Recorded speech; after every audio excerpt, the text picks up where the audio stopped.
Okay, I need you to stop whatever you're doing right now. Pause the dishes. Put down the coffee.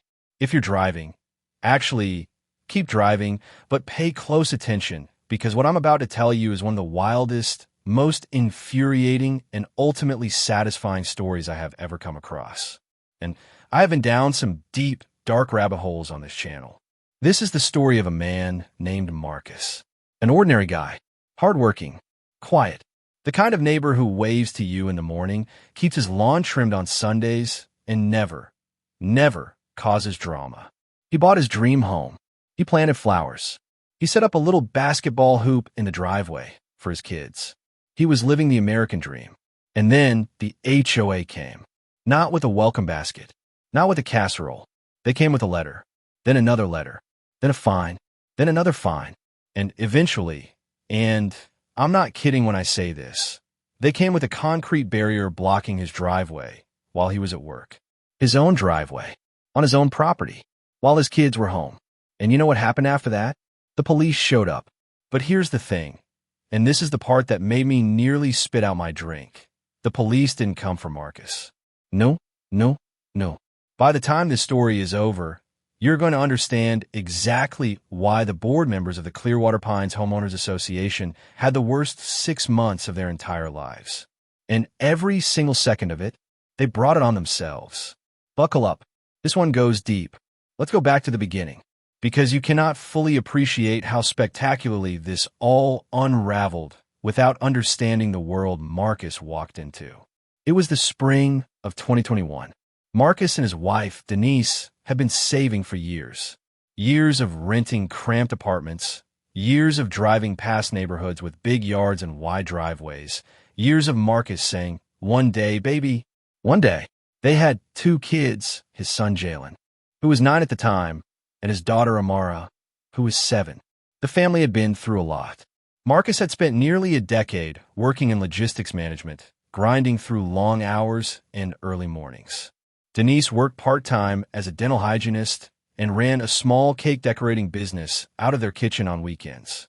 When they found the house on Clearwater Pines Drive, it felt like fate. It was a 4-bedroom, 3-bathroom colonial-style home. Big bay window in the front, a wide driveway. And this detail matters enormously. So burn it into your brain, a wide, double-wide driveway that curves slightly to the side, leading into a 2-car garage. The backyard had mature oak trees and enough space for the kids to run around. The neighborhood looked like something out of a real estate catalog. Clean sidewalks, manicured lawns, the kind of place where people put up seasonal wreaths and hang string lights in December. Marcus knew there was an HOA. He asked about it during the walkthrough. The realtor, a cheerful woman named Pam, smiled and said, "Oh, they're very organized. They maintain the common areas, run the neighborhood newsletter, keep the place looking beautiful." Marcus nodded. "Sounds good." He signed the paperwork. He handed over his life savings in the form of a down payment. He got his keys. What Pam didn't tell him, what she conveniently left out, was that the Clearwater Pines HOA wasn't just organized. It was a fiefdom, a tiny, suburban monarchy ruled by one woman named Carol Hutchins. Now, I need to take a moment to describe Carol, because Carol is truly a character. She was 62 years old, retired, had lived in Clearwater Pines for 17 years. In that time, she had served as HOA president for 12 of them. Not because she was elected unopposed, but because she ran campaigns. Actual campañas. She made yard signs. She baked cookies for the vote. She once, reportedly, sent a letter to a homeowner, suggesting their continued community engagement might depend on how they voted in the upcoming board elections. Was that legal? Absolutely not. Was anyone going to challenge Carol? Apparently not. Under Carol's watch, the Clearwater Pines HOA had fined homeowners for trash cans left out past 7 p.m. on collection day, holiday lights left up past January 5th, a basketball hoop that was 12 inches too close to the street, the wrong shade of beige used on a front door.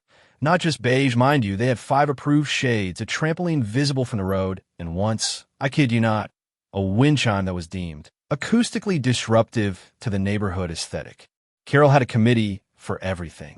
A landscaping compliance committee, a parking compliance committee, an architectural review committee, She ran them all. She attended every meeting. She took notes in a color-coded binder. She was, in the most polite way I can say this, a control freak with too much time on her hands and just enough institutional power to make everyone around her miserable. Marcus moved in on a Saturday in April. By the following Wednesday, he had his first letter. It was sitting in his mailbox like a tiny grenade, printed on official HOA letterhead, sealed in a cream-colored envelope with the Clearwater Pines logo, a little pine tree inside a circle, stamped in the corner. Marcus stood at the mailbox in his work clothes, sorting through the usual stuff, and pulled out this envelope. He opened it with mild curiosity because, hey, maybe it was a welcome letter, maybe some information about the neighborhood, maybe a schedule of community events. It was a notice of violation. Violation 14B, subsection 3 of the Clearwater Pines Community Standards. Unapproved recreational equipment visible from a street. Specifically, his son Jalen's basketball hoop, which Marcus had set up in the driveway the day after they moved in.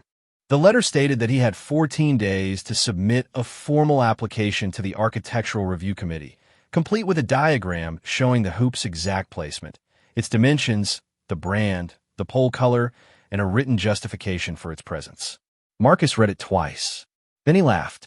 Not because it was funny, but because it was so absurd his brain didn't know what else to do with it. He went inside and told Denise. Denise, who had grown up in a neighborhood where folks left broken lawn chairs on the porch for 3 years without incident, stared at the letter and said, "Are they serious?" Apparently, Marcus said, "It's a basketball hoop, Marcus. Your son uses it every day after school." "I know. There's a kid 2 doors down with a boat in the driveway." "I know, Denise." "So we fill out the form," she said. Marcus filled out the form. He measured the hoop. He submitted the application with a hand-drawn diagram that, honestly, was neater than it needed to be. He included a note at the bottom that said, "My son is 9 years old and loves basketball. We hope this can be accommodated." He dropped it off at the management company's office that Thursday. He didn't hear back for 3 weeks.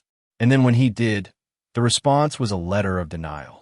The committee had reviewed his application and determined that the placement of the basketball hoop within 8 feet of the street created a potential aesthetic disruption to the visual corridor of Clearwater Pines Drive. They offered him the option to move it to the backyard or to the side of the house, provided he submitted a new application with updated measurements and received approval before relocating the equipment. Marcus moved the hoop to the side of the house. He submitted the new application. He waited. 2 weeks later, it was approved. Conditionally, the hoop had to be stored inside the garage when not in use. Marcus blinked. The hoop was 6 feet tall and weighed over 60 pounds. But fine. He'd drag it in and out of the garage when Jalen wanted to play. He thought that was the end of it. It was not even close to the beginning. Over the next few months, the letters kept coming. A notice about his garbage cans being left out until 7:15 p.m., 15 minutes past the deadline, on a Tuesday when he'd had to work late. A warning that the mulch in his flower beds was the wrong shade of brown. Actual quote from the letter: "Dark mahogany mulch is not on the approved materials list. Cedar or natural pine mulch are the only compliant options." He had to dig up an entire flower bed, dispose of the old mulch, and replace it. There was the incident with the holiday lights. Marcus put up Christmas lights after Thanksgiving, tasteful white LED lights along the roofline, and some simple wreaths in the windows. Beautiful. His kids were ecstatic. Denise photographed the whole house. The very next morning, there was a notice on his door, not mailed, physically placed on his door, stating that his lights exceeded the allowable density per linear foot as defined by the HOA's holiday decoration guidelines, specifically Section 9, Paragraph 4. He had too many lights per foot of roofline. He was being cited for having too festive of a Christmas display. Marcus sat in his car in that double-wide driveway and breathed for a very long time. But here is where things start to get interesting, because Marcus, to his enormous credit, did not lose his temper. He didn't storm over to Carol's house. He didn't fire off an angry email. He did something far more dangerous, at least from the HOA's perspective. He started reading, not just the HOA's documents. He printed out every letter he'd received and organized them in a folder. He downloaded the full CC and RS. That's the covenants, conditions, and restrictions, the bylaws, the architectural guidelines, the fine schedule, everything. He read them at the kitchen table after the kids went to bed, with a highlighter in one hand and a pen in the other, while Denise brought him coffee and asked occasional questions like, "Is this legal?" and "Can they actually do that?" And the more he read, the more a smile started creeping across Marcus's face. Because Marcus was finding things. Lots of things. Inconsistencies. Unenforced rules. Sections that contradicted each other. Fine schedules that didn't match what the HOA was actually charging. And most importantly, an entire section of the bylaws governing the process by which the HOA could make decisions affecting individual homeowners' property. Buried in Section 7, Article 3 of the Clearwater Pines HOA bylaws was a clause that stated, "Any decision made by the Board of Directors that directly affects access to or use of a homeowner's private property must be ratified by a majority vote of all homeowners within the affected subdivision, with no fewer than 14 days advance written notice to all parties." Marcus read that sentence 4 times. He had never received notice of any vote. He had never been invited to vote on anything. As far as he could tell, no general homeowner vote had ever been called in years. Carol's board was making every single decision unilaterally and calling it policy. He wrote that down. He circled it. He put a star next to it. He didn't do anything with it. Not yet. Because Marcus was a patient man.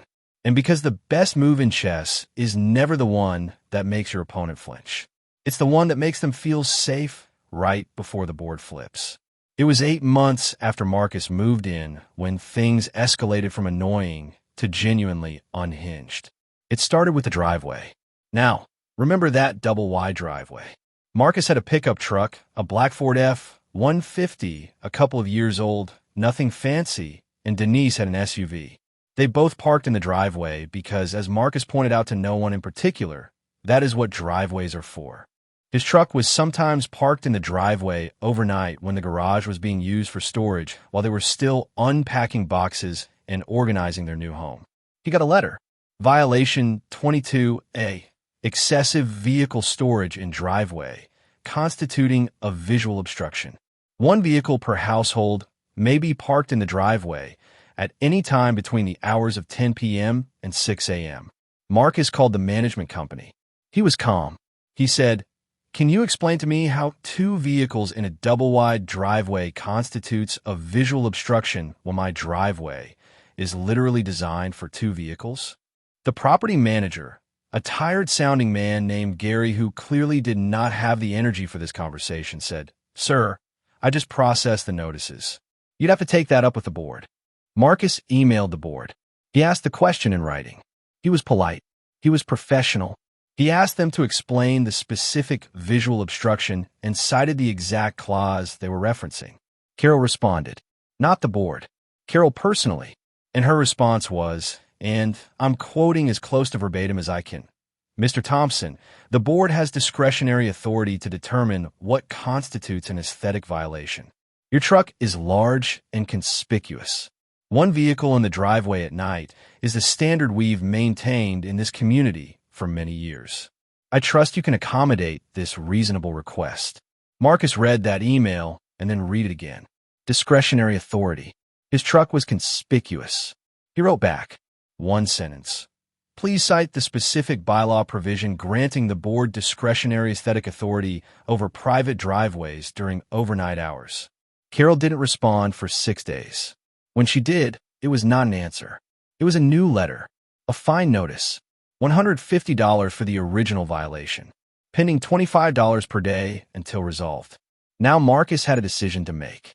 He could continue to play by their rules, move his truck every night, and let this go. Or he could plant his feet. He planted his feet. He parked both vehicles in the driveway. Every night, he documented everything. Photographs with timestamps, copies of every letter, printed copies of every email. He got a binder of his own. His was color-coded too, Carol. Don't think you had a monopoly on organization. The fines accumulated. $150, $175, $200. By the end of 2 weeks, they were claiming he owed $500. They sent a formal demand letter. They threatened to place a lien on his home. And that's when Marcus picked up the phone and called an attorney. Her name was Vivian Clark, a real estate and HOA attorney who had, by her own admission, made a career out of people like Carol. She had short natural hair, wore reading glasses she never seemed to take off, and had a wall in her office that was nothing but framed letters from HOA she had defeated in court. Motivational art of a very specific variety. Marcus brought his binder. Vivian flipped through it with the quiet, focused energy of someone who has seen a lot but is still finding this particular case interesting. She stopped at the section 7 bylaw Marcus had highlighted. She looked up at him over her glasses. Did they ever hold a homeowner vote on the parking restrictions? Not that I can find, Marcus said. Did they ever send notice of a board meeting where this was ratified? No, ma'am. Have they sent notices to every homeowner in the subdivision about any of the decisions they've made regarding your property? No. Vivian took off her glasses. Mr. Thompson, she said, I'm going to enjoy this. She filed an initial response to the HOA's demand letter, citing the bylaw violation and putting them on notice that any further fines assessed without proper homeowner ratification proceedings would be contested. She also requested, under the community's own rules, a full accounting of all fines levied against Marcus's property, proof of board meeting minutes where relevant rules were voted on, and copies of all homeowner vote record for the past 5 years. The HOA had 30 days to respond. They responded in 10. Carol called Marcus's cell phone directly. How she got the number, Marcus was not sure and found mildly alarming. And in a tone that tried to sound reasonable but was clearly straining against fury, said, Mr. Thompson, I think we've gotten off on the wrong foot. Perhaps we can settle this informally. Marcus, who Vivian had told specifically not to agree to anything verbally, said, Ms. Hutchins, any communication you'd like to have, please direct to my attorney. The silence on the other end of that phone was absolutely divine. Now, at this point, any reasonable person, any reasonable board, would have pumped the brakes, would have said, okay, this homeowner has an attorney, they're organized, they know the rules, let's be careful here. Carol Hutchins was not a reasonable person. Carol Hutchins was a woman who had ruled this neighborhood for 12 years and had never once faced actual pushback. And when faced with the prospect of losing control, she did not de-escalate. She doubled down. What happened next is the part of this story that made headlines. Local headlines, mind you, but still. And it is the part that, when I first read about it, made me sit back in my chair and say out loud, to no one in my house, they actually did that. It was a Tuesday in February. Marcus had left for work early. He had a 7 a.m. logistics meeting, one of those weeks where everything was piling up at the warehouse. Denise was home with the kids, who had a late start at school that day because of a teacher training. They were eating breakfast. Denise was frosting a small birthday cake for a client. Amara was doing something with crayons, and Jalen was probably watching YouTube when he should have been getting dressed. And then Jalen looked out the front window and said, Mom, there's a guy putting something in our driveway. Denise set down the frosting. She walked to the window. There was a man in an orange safety vest and a hard hat, and he was operating a small flatbed cart. And on the cart was a concrete parking barrier. One of those heavy, low concrete blocks, K-rail style, about 4 feet wide and maybe 18 inches tall. And he was, with help from another man, positioning it directly across the entrance to their driveway. Their driveway. The one attached to their house. The one they owned. Denise went to the front door and opened it. Excuse me? Excuse me, what are you doing? The man in the vest looked up. He held out a clipboard. Ma'am, we've been contracted to place a temporary barrier. There's a parking compliance issue at this address. Denise stared at him. You're blocking my driveway. Temporary measure, ma'am. You can call the number on this notice. He held out a piece of paper. It had the Clearwater Pines HOA logo at the top. You're blocking my driveway, Denise repeated, as if perhaps she had not said it clearly enough the first time. Yes, ma'am. My children are inside that house. I understand, ma'am. And you're blocking the only way in or out of our garage. I have my instructions, ma'am. Denise took the paper. She looked at it. Then she looked at the concrete barrier sitting across the entrance of her driveway. And then she did something that was arguably the most effective thing she could have done in that moment. She went inside, picked up her phone, and called 911. 911, what's your emergency? Hi, yes. I am at 4412 Clearwater Pines Drive. I'm a homeowner. My name is Denise Thompson. An outside contractor has just placed a concrete barrier blocking the entrance to my private residential driveway without my permission or any court order. My children are inside the home, and I can no longer enter or exit my own property with a vehicle. I'm requesting an officer to come assist. She was calm when she said it.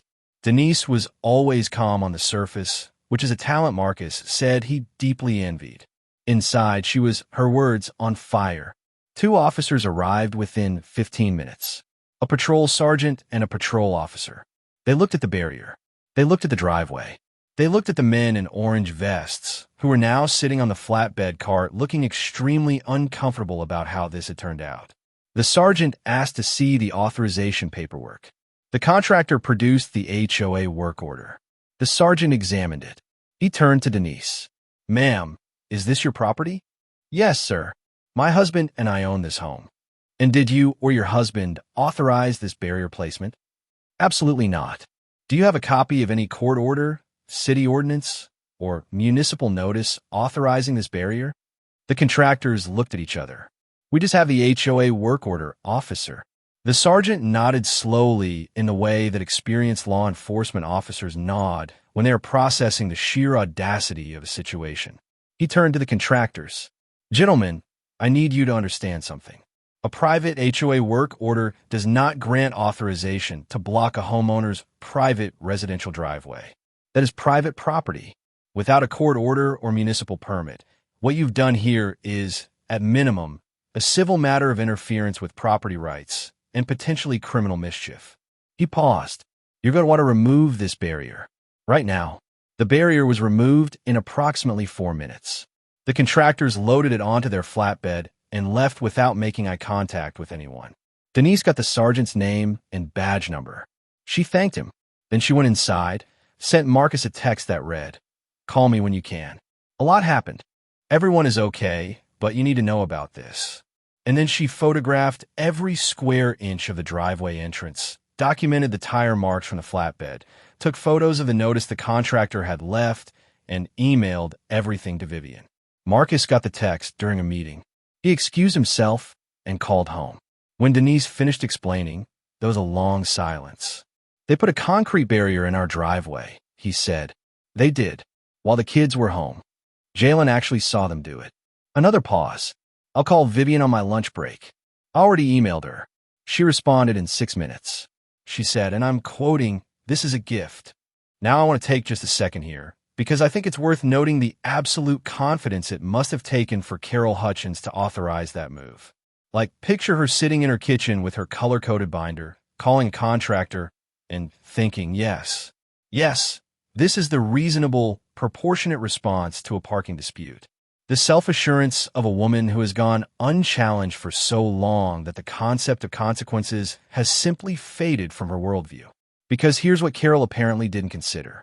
She didn't consider that blocking a homeowner's private driveway, a driveway that is, I want to emphasize this again, legally and entirely the property of the homeowner, without a court order, is not just an HOA overstep. It's a civil rights violation. It's potentially criminal. It exposes the HOA, its board members personally, and the contractors they hired to significant legal liability. She also didn't consider that Marcus had an attorney, or that Denise had photographed everything, or that the police had been called and the officers had filed a report, or that Vivian Clark had been waiting for exactly this kind of overreach. But she was about to find out. Vivian filed suit within the week, not just against the HOA as an entity, but against the board members personally, including Carol Hutchins, for intentional interference with property rights, harassment, and civil conspiracy. She also filed a complaint with the state's real estate regulatory body, which oversees HOA conduct, citing systematic violations of the community's own bylaws, improper fine assessments, and the driveway incident. She also sent a letter, a beautiful, detailed 12-page letter, to every single homeowner in the Clearwater Pines subdivision. The letter summarized what had happened, outlined the bylaw violations she had identified, noted that homeowners had been deprived of their voting rights on board decisions for years, and included a formal request for a special homeowner vote to remove the current board and install an independent management company. The letter included a prepaid return envelope. To say the neighborhood erupted would be an understatement. It turned out Marcus was not the first person to have issues with the HOA. He was just the first person to do something about it. His next-door neighbor, a retired firefighter named Earl who had been fined for a non-compliant garden gnome, stopped Marcus in the driveway the day after the letters went out and said, "Son, I've been waiting for somebody to do this for 8 years." A couple down the street had been threatened with a lien over a fence they built correctly, but in the wrong shade of stain. A single mother named Priya had been fined 6 times for minor landscaping violations while dealing with a family illness, and had quietly been paying them because she didn't know she had options. Story after story came out. People who had been silently grinding under Carol's regime for years, paying fines, making changes, shrinking themselves to avoid confrontation, suddenly had a venue and a purpose. They started talking to each other. They compared letters. They organized a group text chain. One particularly motivated homeowner named Dave, who worked in finance and apparently had a lot of time on weekends, started building a spreadsheet of every fine ever issued by the board that any homeowner could remember. The spreadsheet had over 400 entries. They held an informal meeting at Priya's house. 14 homeowners showed up, which in a neighborhood of 37 homes was absolutely remarkable turnout for a Tuesday evening. People sat on folding chairs in Priya's living room, passed around printed copies of Vivian's letter, and took turns sharing their stories. There were homeowners who had lived there for 6 or 7 years and had never met each other because, as one woman named Sandra put it, "Who wants to talk to your neighbors when you're worried the conversation will get you a fine?" By the end of that meeting, 31 of the 37 homeowners had signed the petition requesting a special vote to remove the board. 31 out of 37. Marcus didn't even attend the meeting. He was home helping Jalen with a school project and making sure Mara got to bed on time. He found out about the 31 signatures via text from Earl, who added 3 exclamation points and a fist bump emoji that Marcus thought was very appropriate. Carol's response to all of this was, "And I need you to really sit with this, to call an emergency board meeting and pass a motion authorizing legal funds to defend against the lawsuit. Board members only. No homeowner notice. Just the 5 of them, in a closed session, voting to spend homeowner dues money on defending themselves against homeowners." Vivian added that to the lawsuit. She was at this point adding things to the lawsuit almost daily. Carol also, reportedly, began going door to door, knocking on neighbors' doors personally, trying to explain her side of things, to suggest that Marcus was a troublemaker, that the lawsuit was frivolous, that she had only ever done what was best for the community. Several neighbors reported these visits to Marcus. At least 3 of them said the visits made them more determined to sign the petition, not less. One homeowner, and I love this man, whoever he is, reportedly opened his door, listened to Carol's pitch for about 45 seconds, and then said, "Carol, you put a concrete block in that man's driveway while his children were home. I'm not sure there's a version of this where you're the hero," and shut the door. The state investigation, meanwhile, was proceeding quietly in the background. Investigators had requested 5 years of HOA financial records, meeting minutes, and fine assessment documentation. What they found, according to sources close to the case, suggested that the HOA's fining practices had significant irregularities. Fines levied without proper notice, fine revenue that didn't reconcile with account statements, and assessments that appeared to disproportionately target a small number of homeowners, including, surprise, surprise, those who had ever raised procedural questions at meetings. There's a word for that. Several words. Actually, none of them are good. The special homeowner vote was called. All 37 homeowners received official notice, 14 days in advance, as required by Section 7, Article 3 of the bylaws, the same section that Carol had been ignoring for years. The vote was held on a Saturday morning in April, almost exactly 1 year after Marcus had moved in. They set up a folding table in the parking lot of the neighborhood's small clubhouse. 34 homeowners voted, out of 37. That is an extraordinary participation rate for any election, let alone an HOA vote. The result, 32 votes to remove the current board, 2 votes to retain, 0 abstentions among those 34. The 2 votes to retain were Carol and one other board member who voted for themselves. Carol Hutchins was removed from the HOA board of Clearwater Pines after 12 years. The entire board was dissolved. An independent property management company was appointed to oversee operations while new elections were organized. The company's first action was to audit every fine levied in the past 5 years. Marcus found out the results on his phone while Jalen was shooting hoops in the side yard. He read Earl's text. "It's done. 32-2. Stood there for a moment and then looked at his son going up for a layup against the hoop that had started all of this, and he just laughed. Not a big theatrical laugh, just a quiet, exhaled laugh of a man who had planted his feet at the right moment and refused to be moved. The lawsuit was settled several months later. I'll tell you what I know, keeping in mind that parts of the settlement were confidential, as these things often are. What Marcus has said publicly, and what Vivian confirmed in general terms, is that the settlement included a full waiver of all fines ever levied against Marcus's property, every single dollar gone. A settlement payment to Marcus and Denise for damages relating to the driveway incident in the harassment campaign. Changes to HOA governing documents requiring homeowner notification and voting for any decisions affecting individual properties. And a requirement that the HOA implement an independent dispute resolution process going forward. The contractors who placed the barrier reached their own separate settlement with the family as well. Carol Hutchins did not comment publicly. She attended no community meetings after her removal. A few months later, a for sale sign went up in front of her house. It was there for about 60 days before disappearing, and whether that means she sold or pulled the listing, no one seems to know for certain. What Marcus did next matters too, because this story isn't really about revenge, even though the revenge was incredibly satisfying, and we should all appreciate it for a moment. This story is about what happens when ordinary people know their rights and refuse to be steamrolled. Marcus ran for the new HOA board. He was elected.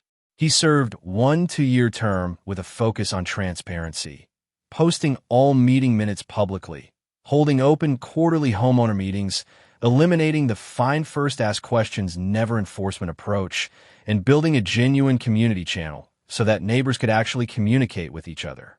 Priya, who had been quietly paying fines for years while dealing with a difficult family situation, received a full refund of every fine she had ever paid under the old board. She cried when she got the check. She texted Marcus a photograph of it with 3 words, "Thank you, neighbor." Earl, freed from the tyranny of his garden gnome fine, added 2 more gnomes to his lawn. 3 total now. He named one of them Carol. Jalen made his school basketball team that fall. The hoop in the side yard, approved and fully compliant, got a workout every single afternoon. And Denise, who had stood at that front door while a contractor blocked her driveway, who had kept her voice calm and called 911 with the quiet precision of someone who knew exactly what she was doing, went back to frosting cakes. Though Marcus told the story that she now has a standing rule. Any HOA document that comes to the house goes directly into her hands first. If they were going to make me deal with it, she said, I'm going to be in charge of dealing with it. A perfectly reasonable arrangement. So what do we take from all of this? What's the lesson in this particular slice of American suburban absurdity? I think there are a few. First, read your HOA documents. I know. It sounds like the least exciting advice you've ever heard. But those documents are legal contracts. They define what the HOA can and cannot do to you. And in many cases, as Marcus discovered, the rules the board is actually enforcing are not the rules the documents actually contain. There's an enormous amount of power in simply knowing what is written down versus what someone tells you is policy. Second, document everything. Every letter, every email, every notice. Timestamp it. Photograph it. Keep copies. Because when it comes to any legal or quasi-legal dispute, the person with the receipts wins. Marcus's binder wasn't just an organizing strategy. It was a weapon. A very organized, color-coded weapon. Third, you're not alone. This is the one that I think is the most emotionally true. Marcus didn't win because he was exceptional or because he had resources that others don't. He won, in large part because when people started talking to each other, they realized they all had the same problem, and together they became impossible to ignore. Carol's power was built on isolation. She operated best when homeowners were silos, when nobody compared notes, when nobody realized that the person 3 houses down had gotten the exact same letter for a slightly different reason. The moment people started actually talking to each other as neighbors, not just as parties to an HOA dispute, but as actual human beings who lived near each other and were all experiencing the same thing, the dynamic shifted completely and irreversibly. Fourth, the legal system, frustrating and slow as it can be, does work. HOAs have significant power, but they are not above the law. Their own bylaws are legal documents. A homeowner's private property rights are protected. When those two things come into conflict, when an HOA's behavior crosses from annoying enforcement into genuine civil rights violation, there are mechanisms for addressing that. A good HOA attorney can be worth every penny. And fifth, maybe most importantly, know the difference between a fight worth having and one worth letting go. Marcus could have moved his truck every night. He could have paid the fines. He could have quietly, resentfully complied and spent the next decade just trying to avoid confrontation. A lot of people in his position do exactly that. And I understand why. It's exhausting to fight. It costs money and time and emotional energy, and there's always the risk that it doesn't go your way. But Marcus made a calculated decision that the principle at stake was worth the effort, that his children were watching how he responded to unfairness, that someone eventually had to be the person who stopped and said, no, actually no, I know what the rules say and you're not following them, and I'm not going to pretend otherwise. And he was right. Now look, I want to be fair here. Not every HOA is Carol Hutchins. Not every HOA board is a small fiefdom of rule-obsessed retirees drunk on neighborhood power. Some HOAs do good work. They maintain genuinely shared spaces. They mediate real disputes between neighbors. They keep the neighborhood looking cohesive in ways that protect everyone's property values. I know people who love their HOA. I have heard those stories. They exist. But I also know that the structure of an HOA, the combination of quasi-governmental authority over private property, board members who are often self-selecting and unchecked, and homeowners who frequently don't read or understand the documents they signed, creates the exact conditions for abuse. And the Carols of the world find those conditions and thrive in them, often for years, sometimes for decades, before someone like Marcus moves in with a highlighter and a binder and a very patient wife and an attorney who collects victory letters on her wall. And when that happens, when the house of cards finally falls, it falls spectacularly. 32-2, friends. That is what happens when you know your rights, you document your case, you build your community, and you refuse to be moved.